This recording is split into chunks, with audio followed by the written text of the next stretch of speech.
As Deputy Director General for Research and Development at the International Potato Center, it is an honor to give some words to acknowledge the contribution of Bob Rhoades to CIP's work.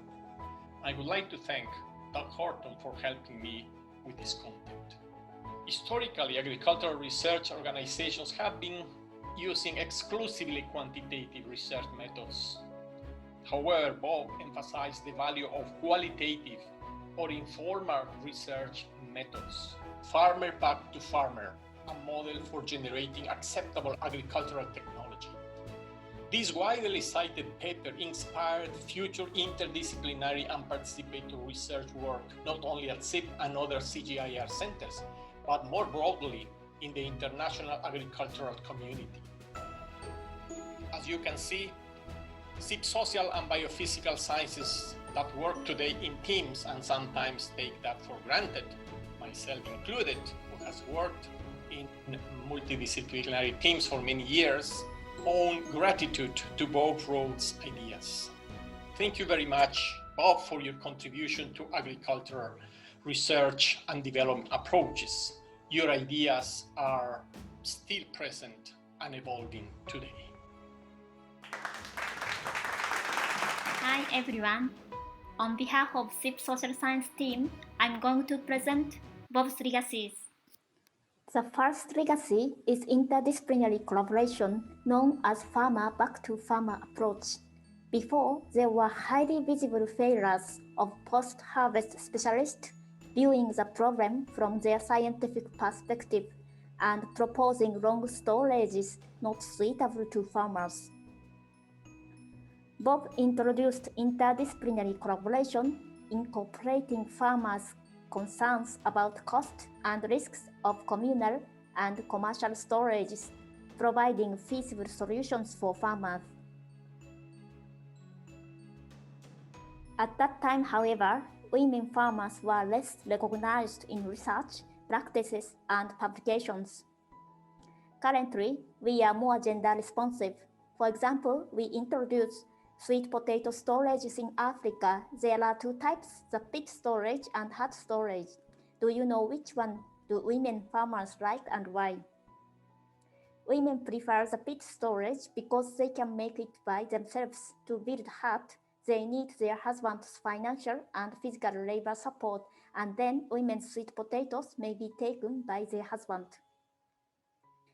CIP anthropologists also work with women farmers to adjust equipment or develop a new design based on women's needs. Participatory approaches are applied in various areas with continuous revisions to critically address the issue of power. For example, farmer field schools, participatory variety selection, participatory market chain approach, and nutrition education. The next legacy is genetic resources. Before, the conservation of crop genetic resources were based on breeders' value, in which quantity was important.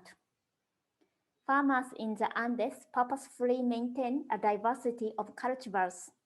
They select for qualities as well as quantities that are beneficial for smallholder conditions.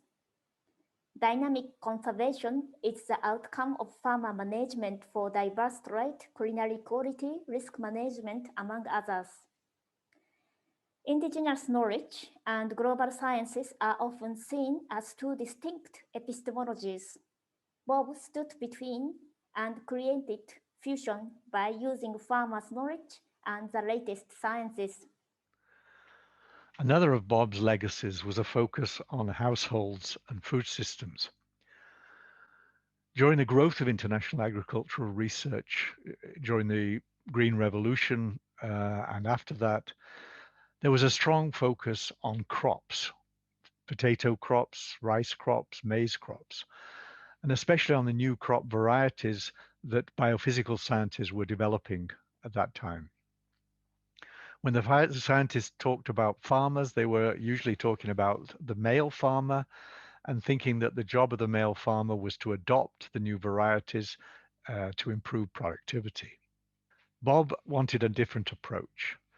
He proposed interdisciplinary collaboration between the biophysical scientists with a focus on the crops and the social scientists in order to see things differently.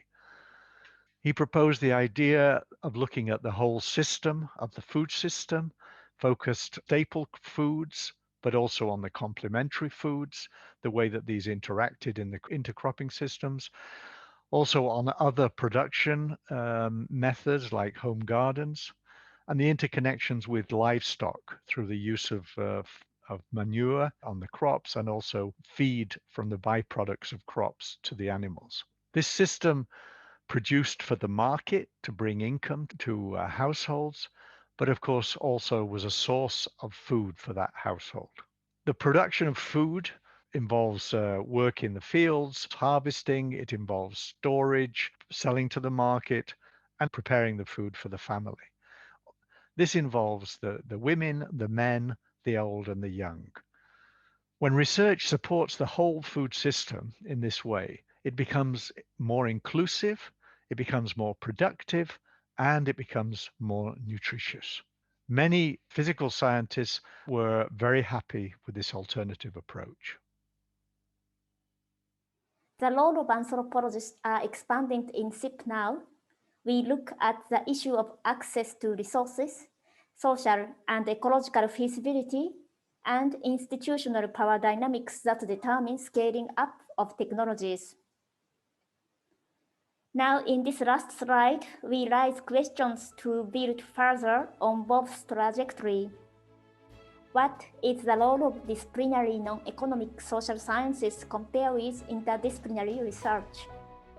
How can gender-responsive and identity-sensitive participatory research contribute to CIP's core research compared to orthodox participatory research in the 1990s? How can we apply Bob's concepts in emerging hot topics in agriculture in terms of interdisciplinary collaboration and research concepts? Thank you, Bob. CIP will continue to work for women and men farmers across the world.